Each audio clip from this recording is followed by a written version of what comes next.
Anna Kendrick's directorial debut, The Woman of the Hour, has been released on Netflix. The film dramatizes the true story of Rodney Alcala, the serial killer who managed to operate freely and escape long-term conviction for almost a decade, even infamously appearing on the TV show The Dating Game. But as with a lot of films based on real events, artistic license is taken, so let's take a look at what is fact and what is fiction in Woman of the Hour.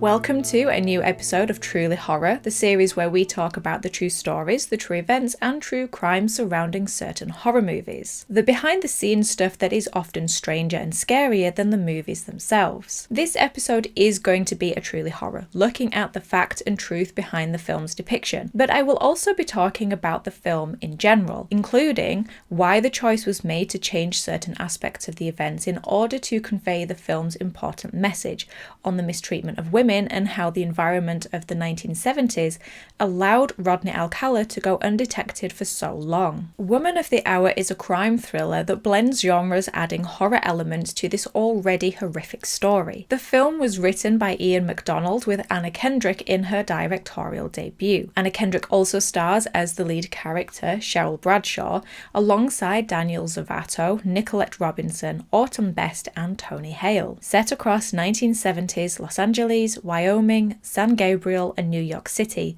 Woman of the Hour follows aspiring actress Sheryl Bradshaw as she lands a spot on the popular TV show The Dating Game. Through a non-linear narrative that shifts through the decade, the story gradually reveals a series of brutal murders committed by Rodney Alcala, culminating in the chilling moment when Cheryl and Alcala's paths cross on national television. The film is based on the true crimes of Rodney Alcala, a serial killer who operated from the late 60s through the 1970s, earning the nickname the Dating Game Killer. This is because, incredibly, during his killing spree, Alcala appeared as a bachelor on the popular TV show The Dating Game in 1978, despite being on the FBI's most wanted list at the time and having had 2 previous convictions. This now infamous television appearance serves as the focal point of Woman of the Hour. The non-linear narrative not only builds towards this moment, but also reveals a handful of Alcala's horrific crimes along the way. If you've been following this channel for a while, you might remember that I've talked about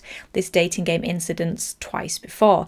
That's because a couple of years ago I attended a lecture on the psychology of serial killers, and during the talk the lecturer referenced a book titled The Gift of Fear by Gavin DeBecker, which highlights the importance of trusting our gut instinct when it comes to recognizing and responding to potential threats. DeBecker explains how fear is an essential survival tool, offering practical advice on identifying the warning signs of danger, particularly in situations involving violence or predatory behavior, and how to avoid or respond to these threats. And in both the book and the lecture, Cheryl Bradshaw's experience with Alcala on The Dating Game, specifically her gut instinct that something was wrong with him, which led her to refuse any further contact with him, serves as a real-world example of the gift of fear that DeBecker is discussing. Bradshaw's decision to follow her intuition possibly saved her life. The Dating Game incident is terrifying in terms of a serial killer brazenly appearing on it,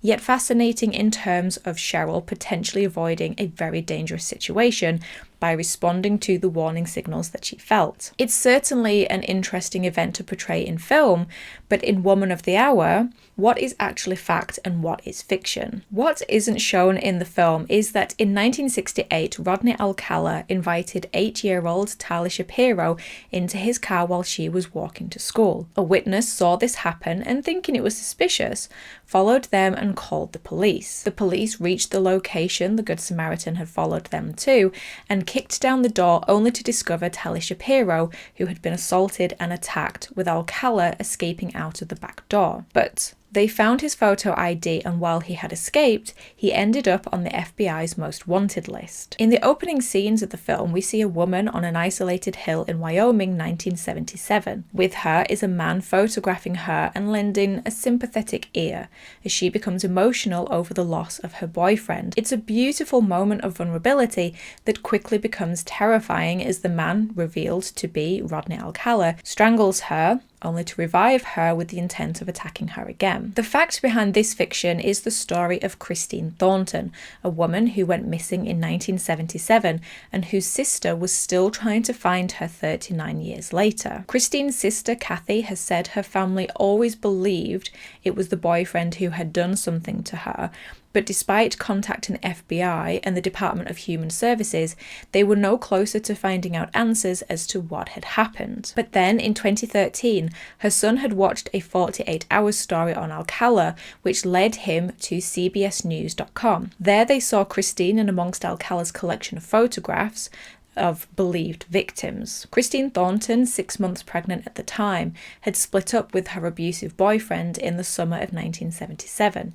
She had then met Rodney Alcala and taken a trip with him to the Granger Prairie. In 1982, Christine's remains had been found in Granger, Wyoming. They took tissue samples and bone fragments, estimated her age as 25 to 35, and had an artist recreate what she looked like through using her intact skull. But with no identification, Christine was labelled Granger Greta and remained a cold case for the next 30 years. Once Christine's sister Kathy discovered the photograph, she then submitted her DNA to a national database of missing persons in the hope it could be matched with Christine's if she was ever discovered. Of course, Christine had been discovered, and when a detective began work on the cold case, the tissue samples of Christine were processed for DNA and a match was eventually made. During Woman of the Hour's many time jumps, we jump back to New York in 1971, where a young flight attendant named Charlie has moved apartment, and after her movers refuse to help her move the furniture upstairs,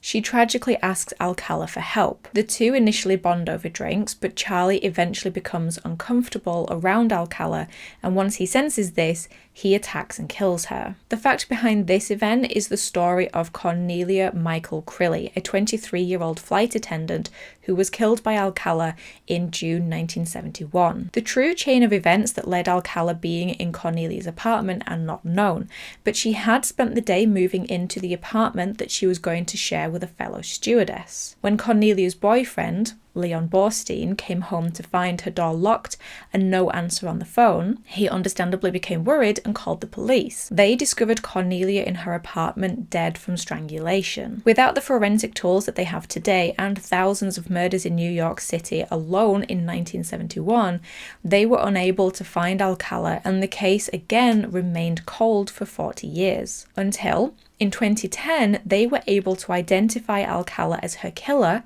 from a fingerprint on an envelope found under Cornelia and from a bite mark on her body. While there was really a Sheryl Bradshaw, very little is known about her, and so the portrayal of her in Woman of the Hour is a very fictionalized version of the real woman. Anna Kendrick says, quote, "There's very little public information about the real person, so our Cheryl's life before the dating game is basically an imagined version of a woman in the 1970s. Unquote. While the film's version of Cheryl, this time spelt with an S, is a serious actress who has worked in New York and has moved to LA to pursue a career in films, the real Cheryl is introduced on the dating game as a woman with a wealth of experience who once earned a living as a foot masseuse. Cheryl also says that she is a drama teacher based in Phoenix.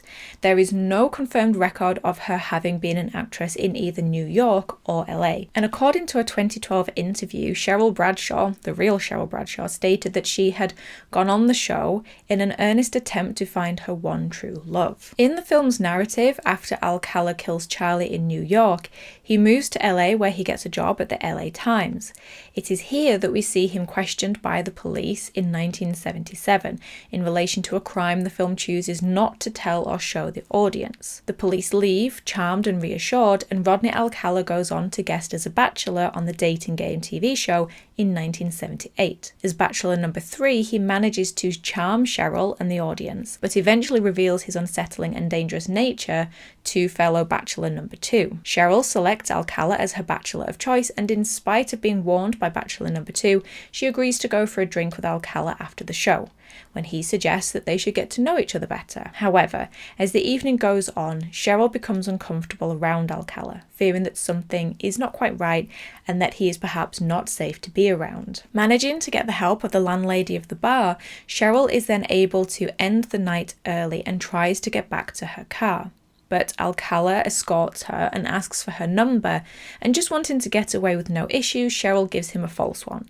But once Alcala realises this, he becomes angry and pursues her through the car park, aggressively confronting her until he is interrupted by a group of people leaving the studio. While the interaction between Cheryl and Alcala on the TV show is the central plot of the film's story, it's what is in the posters, it's what the narrative builds to, but it is also the most fictionalized depiction of events. After the murder of Cornelia in New York, Alcala changed his name to John Berger and moved to New Hampshire. There he got a job as a counsellor at an arts and drama camp for girls. One day, 2 girls from the camp recognised Alcala from an FBI Most Wanted poster, and the police were called and Alcala was arrested. But while Alcala was prosecuted, without the presence of the Shapiro family in the court case, they had to make a deal with Alcala where he would plead guilty to a lesser charge. But at least they would get a conviction. However, he was back on the streets after 34 months, where he then moved to LA, and despite being on the sex offenders register and his previous conviction, he managed to get a job at the LA Times as a typesetter. Then in 1978, Alcala became a contestant on the dating game as Bachelor Number 1. Apparently, there was a disagreement in regards to Alcala between husband and wife production team Mike and Ellen Metzger, with Ellen thinking he was tall, dark and handsome, but Mike feeling that, quote, he had a mystique about him that I found uncomfortable, unquote. But in spite of Mike's apparent reservations, Alcala got a place on the show. Unlike what we see in Woman of the Hour, Cheryl never actually went on the date with Alcala. After the show ended the following day, Cheryl called producer Ellen Metzger and said, quote, Ellen, I can't go out with this guy. There's weird vibes that are coming off of him. He's very strange. I'm not comfortable. Is that going to be a problem? Unquote. Cheryl was told no, that was fine, and she never saw Alcala again. So Cheryl's instincts probably helped save her life, or at the very least saved her from any danger. But what I think Woman of the Hour does so well in its fictionalized version is that it never says, wow, Cheryl is this super smart, super brave woman that outsmarted Rodney Alcala. It never blames the other women for having not gotten away. There are multiple times that we see women and men around Alcala suddenly feel uncomfortable. But while we can have these gut instincts, sometimes we find it's just too late to do anything about it. In Woman of the Hour, we do see another survivor of Alcala's attacks, and that is teenage runaway Amy. Amy is spotted by Alcala, who asks to take her photo and offers to take her somewhere to do a photo shoot that he believes will kickstart a modelling career. Once the pair are alone on a hillside, Alcala attacks, assaults, and ties Amy up. When she wakes up bruised and blooded, she assesses the situation and cleverly manages Alcala to the point where she persuades him to untie her and take her back to his. Then when Alcala stops at a gas station to use the restroom, Amy takes the opportunity to run away to the nearby diner, where the police are called and Alcala is arrested. In reality, Amy's story is that of 15-year-old hitchhiker Monique Hoyt. Alcala picked her up on the 14th of February 1979 and assaulted her once at his apartment, and then drove her to Joshua Tree, a secluded mountainous area, where he then assaulted her again, photographed the attacks, and bound and gagged her. The film's depiction is quite accurate in that Monique managed to escape when Alcala stopped at a gas station. She called the police and he was arrested. Unfortunately, as the text at the end of the film tells the audience, this wasn't the end of the story. Alcala's bail was posted by his mother, and he went on to kill 2 more times. A 21-year-old woman named Jill Parento, and a 12-year-old girl named Robin Samsoe. Woman of the Hour includes a character named Laura. Laura is the friend of a woman who was killed by Rodney Alcala in 1977. The pair were approached by him on the beach one day, and that resulted in Laura's friend's death. Then, 1 year later in 1978, Laura is an audience member for the dating game. She recognizes Alcala and tries to report her fears to her boyfriend, to security, and eventually to the police, but she finds no help, belief, or support. Laura's character is actually based on the real-life Bridget Wilvert, the friend of Alcala's last victim, Robin Samsoe. In June 1979, after the dating game appearance and after Monique Hoyt, Bridget and Robin were on the beach. Bridget was to start her first day of work on the 20th, answering phones at a ballet studio in exchange for lessons. Before work, she went to the beach with her friend Bridget. The pair were approached by Alcala, who wanted to take their photo. Luckily, a neighbour of the girls saw this and, feeling it was suspicious, went over to the girls to see if they were okay. Alcala left quickly, but later that day, Robin left the beach to head to work. Bridget told her to take her bike and to not stop for anyone. But Robin never made it to work and was missing until the 2nd of July, 12 days later, when her body was eventually discovered. Bridget's composite sketch of Alcala would lead to his arrest after he was recognised by his former parole officer. And while it would be an arduous and incredibly long journey with multiple court cases, Alcala was convicted and never left prison, finally dying in 2021. Now, Laura is a highly fictionalized character based on a person whose experience with Alcala would happen after the dating game. But Laura seems to represent and is used as the voice of the frustration and anger felt by the survivors, the victims, or anyone who was saying, "This man is dangerous, there is something wrong here," and weren't being listened to. When she screams, "Just do your job," at the police, it feels like the voicing of the film's question, how was Rodney Alcala allowed to continue for so long? Woman of the Hour does more than tell the true crime story of notorious serial killer Rodney Alcala. While Alcala's horrific murders provide the backdrop, the real focus is on the environment of the 1970s, an era where women were systematically mistreated and ignored, allowing predators like Alcala to continue their violence unchecked. As Kendrick herself noted, she felt, quote, very emotionally connected to the material, down to its exploration of how women have to live in a constant survival mode. This survival mode is central to the film's narrative, making Woman of the Hour less about Alcala's crimes and more about the toxic culture that enabled him to commit the crimes. The filmmakers made a deliberate creative choice.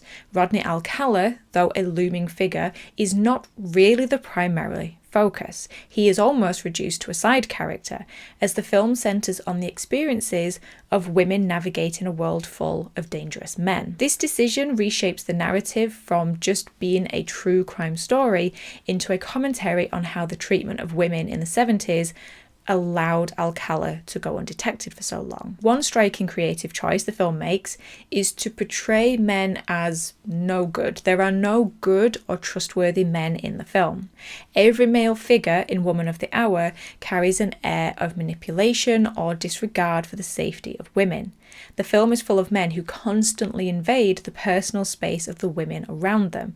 They place their hands on them, move hair from their face, and happily just walk into their apartment uninvited and unwanted. This isn't a reflection of literal reality, but rather a hyper-reality created to drive home the film's message. This hyper-realistic portrayal amplifies the experiences women face, the constant vigilance, the intuition that something might be wrong, and the chilling realization that they are suddenly with someone unsafe. Kendrick and the filmmakers use this creative exaggeration to emphasize the dangers that women face, not just from serial killers like Alcala, but from a society that normalizes some of this toxic behavior. What makes this hyper-reality so effective is that the film's message also transcends this period. Though it's set in the 1970s, Woman of the Hour captures an experience that, unfortunately, still resonates today. Let me know your thoughts on this film and story down below. Have you seen the film? Did you already know about Rodney Alcala? It's horrendous, the sheer volume of crimes that he committed.